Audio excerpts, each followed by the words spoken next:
Hello and welcome to the penultimate episode of Elections Update. On this morning's show, we're going to be talking to Amy Connolly, Disabled Students Officer, about her role as a non-SAB in the Guild. And political analyst for the live elections night, Freddie Herzog. That's what we've got coming up.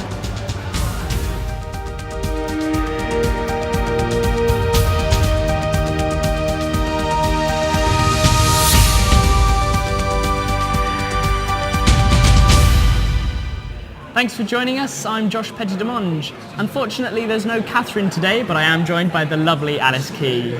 Good morning. We're halfway through elections week and voting closes on Friday at 4 p.m. So if you haven't already, please log on to MyBHAM, follow the links and register your vote. Yes, on today's show we'll be looking at highlights from Monday's hustings, and Claire Lynch will be looking at the impact of gimmicks on the elections. We'll also be talking to Amy Connolly about her role as non-sabbatical officer at the Guild of Students this year. And Freddie Herzog will be joining us to talk about his position in the elections on Saturday. But first, let's have a look at this Monday's hustings. It's Monday afternoon and we're outside Old Joe for the second round of Guild election candidate hustings. The candidates have an excellent opportunity to get their views and opinions across the election and why they should vote for them. Let's see what they got up to.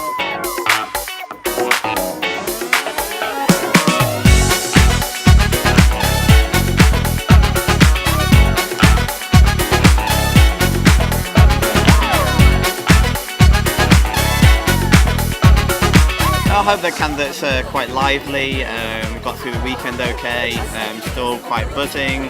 Happy to talk to as many students as possible. That's really what we can hope for at the moment.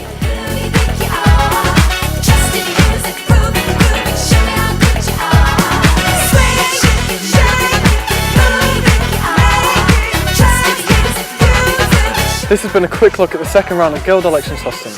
Hopefully the electorates have all the information they need to make the right decision. I've been Rob Sumner for On Campus. Back to the studio. As we draw closer to the elections night on Saturday, our focus shifts to the individual roles the candidates will be taking up. Joining us on the show this morning, we have Amy Connolly, your Disabled Students Officer. Amy, thank you very much for joining us this morning. How does it feel being, obviously, as a non-SAB this year and watching the elections taking place? Yeah, it's quite strange seeing other people actually running for my role, and it's quite sad in a way knowing that it will soon be coming to an end and someone else will be taking over. Now, obviously, your position's a non-SAB. Did you feel there was any difference with the campaigning compared to, obviously, the VPs and presidents? Yeah, I think you don't have to do as much as a non-SAB as you do as a sabbatical officer, and I think you can see out there all of the boards and stuff, they're all sabbatical officer roles, and particularly like for Disabled Students Officer and other Liberation Officer roles, only people who define as being within that Liberation group can actually vote for you. So sometimes it's actually better to sort of, as a non-SAB, to limit your campaigning and try and sort of appeal to those people rather to the whole campus as a whole. Right. Do you feel like you've achieved the policies that you set out to do in your manifesto? Yeah, I do actually. I'm nearly there. My main point of my manifesto was to increase accessible housing in Selly Oak.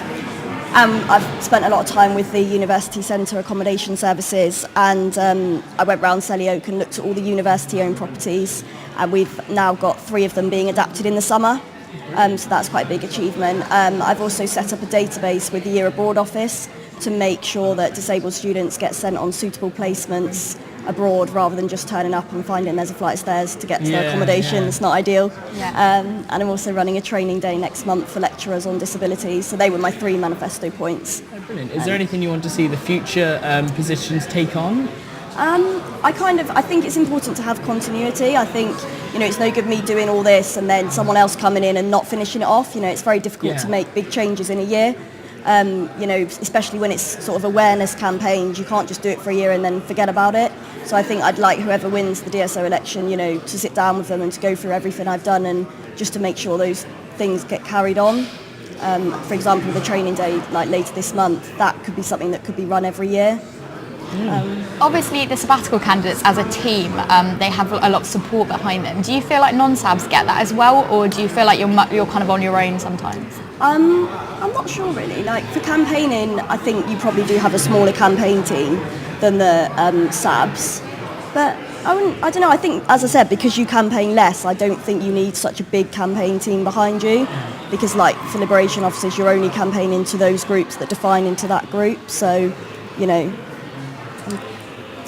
As a postgrad, how do you feel like you're balancing your degree? Because obviously, like the sabbatical officers, they get paid to do it and they take a year out, but you've got your degree as well as, you know. I do far too much guild stuff. Like, I'm always in the office. Like, I'm very much a finisher, and I don't like doing a bit and then getting on with my degree and doing a bit more. So if I start something, I have to finish it.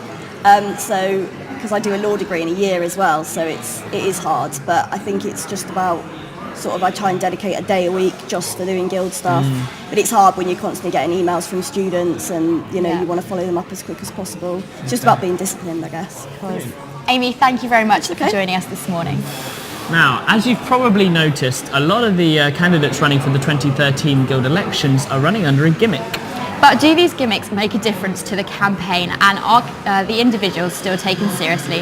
Claire Lynch was out and about on campus talking to students about this issue. Many students recognise their officer candidates by the inventive taglines and costumes that they adopt.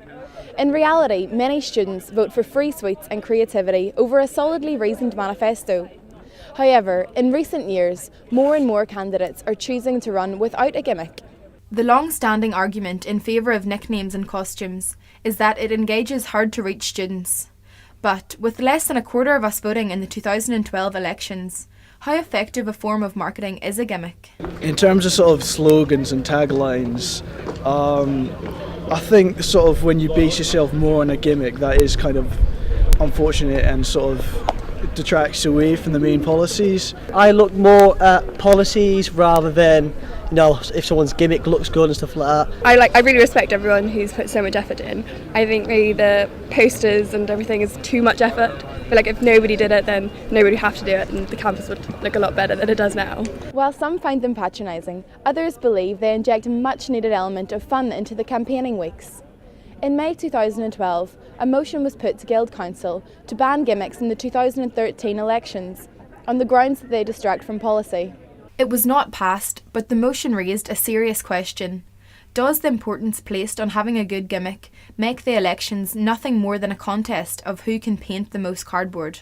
I think that gimmicks can be an effective way to engage students if they're done correctly, if candidates use them to their best effect and don't let them overshadow policy. I think it is fair to say policy is the main thing. Gimmicks are currently the fastest and most effective way to reach students on campus, but there are clearly problems with the system. While there is a case to be made that gimmicks distract from policy, are we underestimating the average student by assuming they can be fooled by free sweets? Thank you there, Claire. We're now joined by Freddie Herzog, who's going to tell us a little bit about what's going on elections night. Freddie, what can we expect from the media groups for coverage this year? The media groups will be providing a whole range of coverage. So you've got Burn FM doing the audio coverage on their live stream on the internet. You've got Red Brick doing the live blog. There'll also be live images streamed on their live blog. And also GCV will obviously be covering it.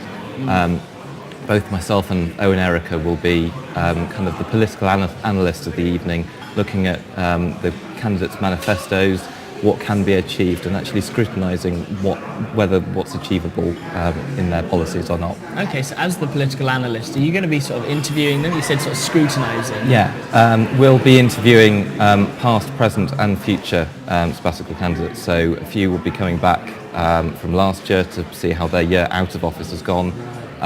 We'll be interviewing both, I think, David Franklin, the President, and Ollie Cosentino, the Vice President of Activity and Development, about how their roles have gone this year, and also some of the winners of the elections this year, to see, as I say, whether their manifesto points are actually feasible in the year that they have. Obviously, as a previous editor of Red Brick newspaper, have you been happy with how Red Brick's run its coverage this time? I have, yes. I think with the Guild Elections mini site, it's been great to have the three media groups because everyone specialises in their own different ways. So it's been great to have that main central hub where everyone can contribute to it, because it's always rather felt sort of like each media group has sort of been in competition with each other. And now it's far better to be working together. I think Red Brick's coverage certainly has been good. Yeah. The social media has also been a lot bigger, the presence for the elections, hasn't it? Yes. Have you got any specific part in that?